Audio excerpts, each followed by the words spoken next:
खुद फेस कर रहा हूं, मेरे परिवार में मेरे दामाद नॉन प्रणाली मेरी वजह से सभी जगह पर अटेंड तो करेंगे। अमेरिका में जाता हूं तो सभी जगह पर मैं जाता हूं, आते ना नहीं, लेकिन ऊपर ऊपर से जाता है, फेज है इनका राज्य के ऊपर, लेकिन चर्चा में क्या चल रहा है उससे उनको कुछ समझ में नहीं आ रहा। तो जो समझ में नहीं आ रहा है तो रूट लेवल से ऊपर तक का पूरा साहित्य का सर्जन होना चाहिए। और जो बात कल भी रखी गई थी 25 से 30 पेज मैक्सिमम 40 पेज का एक बुकलेट ऐसी यूनिवर्सल बननी चाहिए जिसमें निजानंद संप्रदाय का फेथ जो है उस फेथ में है क्या, और जो फेथ है उस फेथ से हमारे पास और नई चीज क्या है और उसके साथ हमारा कनेक्शन क्या है। किसी को हम डिस्कार्ड नहीं कर रहे हैं, लेकिन जो वो उनका फीलिंग्स है उससे ऊपर की बात श्री प्राणनाथ जी ने क्या बताई है वो बात सिद्ध करने की कोशिश करनी चाहिए।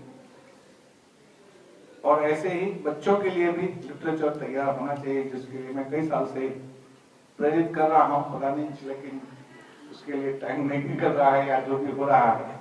लेकिन अब ये 5 साल का टाइम के अंदर मैं वहां पर 1 साल के अंदर खास करके प्राइमरी टीचर्स भूपेंद्र भाई नाउ यू आर रिटायर्ड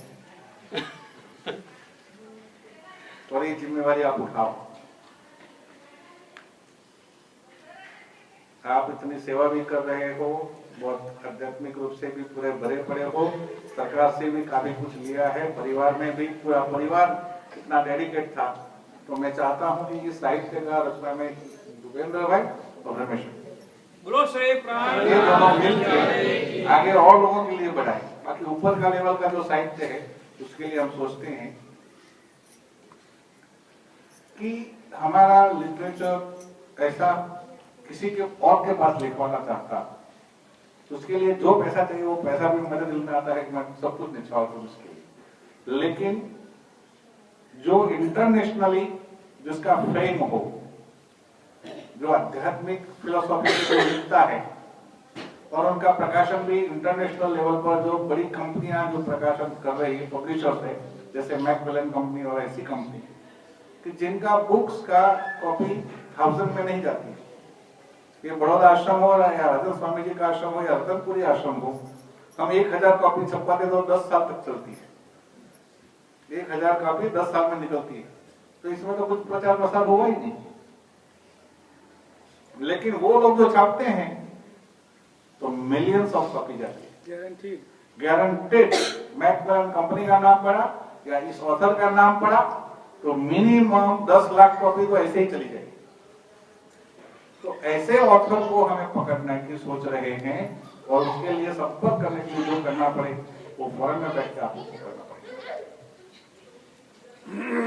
पकड़ो इनको, इनके पास जाओ, अपॉइंटमेंट लो, जो पेमेंट मांग रहे हैं वो पेमेंट के लिए तैयारी करो, और लेकिन इनके पास लिखवाओ। एक बार एक बुक निकलेगी प्राणनाथ जी के नाम पर, फॉरेन से निकलेगी तो ये देश एक्सेप्ट करेगा।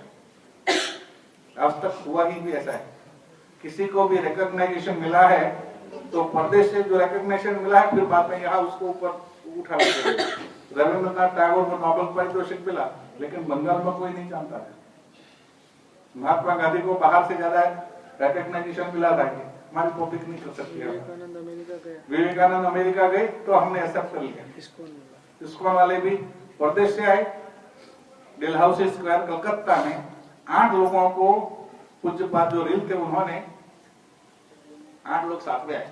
पहली बार जो गए प्रदेश में तो कुछ इनके साथ डेडिकेट हो गए, लड़के लड़कियां साथ में आए। तो बोले हमें क्या काम करना है, तो बोले एक काम करो, वो नदिया डिस्ट्रिक्ट से इनको भेजा कलकत्ता में और डेलहाउसी स्क्वायर पर, और कुछ नहीं करना, हरे रामा हरे कृष्णा की धुन लगा दे रहा हूं पूरे दिन। और इसमें से हरे राम हरे कृष्णा कितना बड़ा हो। तो प्रदेश से जो भी आता है उसका इम्पैक्ट बहुत बड़ा इस देश पर भी होता है। तो मैं चाहता हूं कि इस काम के लिए फॉरेन में से ही कोई ऐसा ऑथर को ढूंढो कि जो हमारी बात समझे, और है इंडियन लोग भी ऐसे है, ओरिजिनेटेड इंडियन है, लेकिन आज वहां उनका बहुत बड़ा नाम है, जैसे रविंद्र शर्मा का है, दीपक चोपड़ा भी है, और भी उसका बेटा। खोलो। कहीं भी होगा, कहीं भी पढ़ा होगा तो आपके दिल में आ जाएगा, एक मैं खरीद लूं, एक एक पेज दे। આવી બુકની વાત ચાલી રહી છે.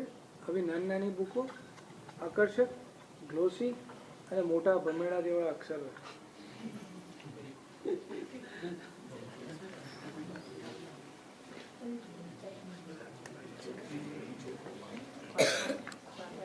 हार्डली 50 वाक्य છે આમાં. કેટલા?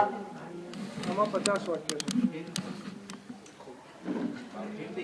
हाँ, हार्डली 50 सेंटेंस होंगे इस बुक में, और इतना डेकोरेटिव बुक्स ये लोग प्रचार प्रसार के लिए सिर्फ 10 रुपए में दे रहे हैं, और मैं मानता हूँ कि इसका कॉस्ट 150 रुपये से कम नहीं होगा.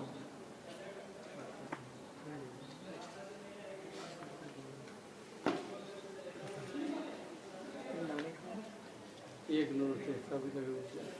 સહી में વાંચવી ગમે એવી છે ને, બહુ સ્ટ્રેન ના પડે. આવું સાહિત્ય એમ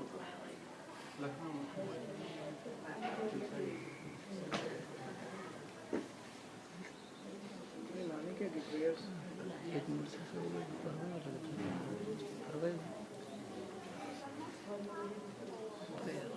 ये प्रेयर बुक है क्रिश्चियनिटी की. भविष्य में अवड़ू कुलजम મળે તો આશ્ચર્યમાં ના પામતા.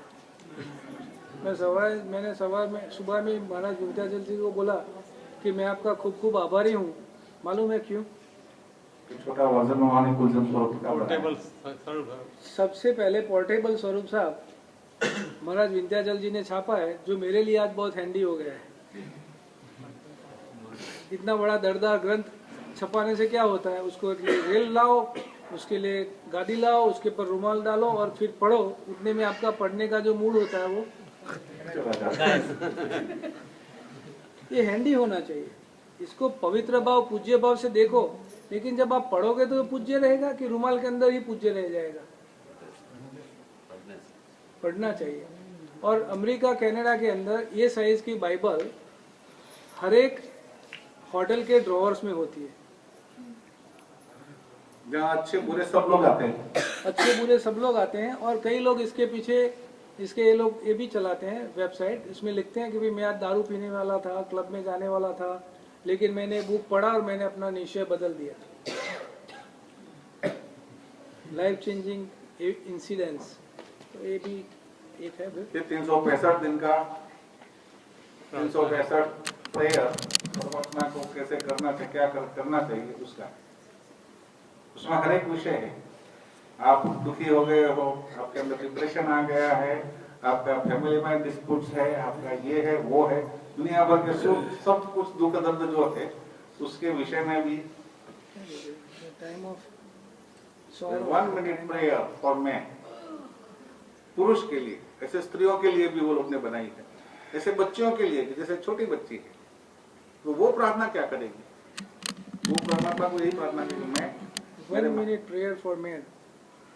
1 minute. It will take 1 minute of your prayer. एक पेज की प्रेयर होती है, आधे पेज की प्रेयर होती है.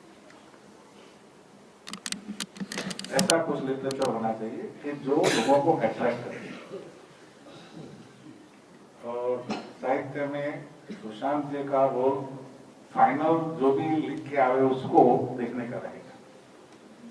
सुशांत जी ये सब तैयार करें, उसको एडिटोरियल करने के लिए आपको देखना चाहिए.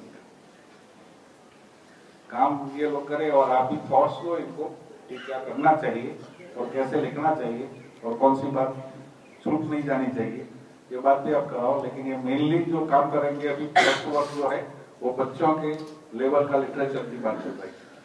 दूसरे लेवल की जो बात है, और कल शायद सोमवार ने भी यह विचार दिया था और मेरे दिल में भी कई बात से चल रहा था, लेकिन मनु भाई इसके साथ सहमत नहीं है, ये भी मैं जानता हूँ. लेकिन आप सबके सामने एक बात रख देता हूँ कि श्री प्राणनाथ जी को और धर्मों के साहित्य में भी के आने वाले समय के लिए बुद्ध निष्कर्म के अवतार के बारे में, इमाम मेहदी के बारे में, सेकंड कमिंग ऑफ क्राइस्ट के बारे में जो कुछ भी बताया है, इसको इनके परिप्रेक्ष्य में श्री प्राणनाथ जी कैसे सिद्ध होते हैं उसके ऊपर एक बुक खोलते हैं।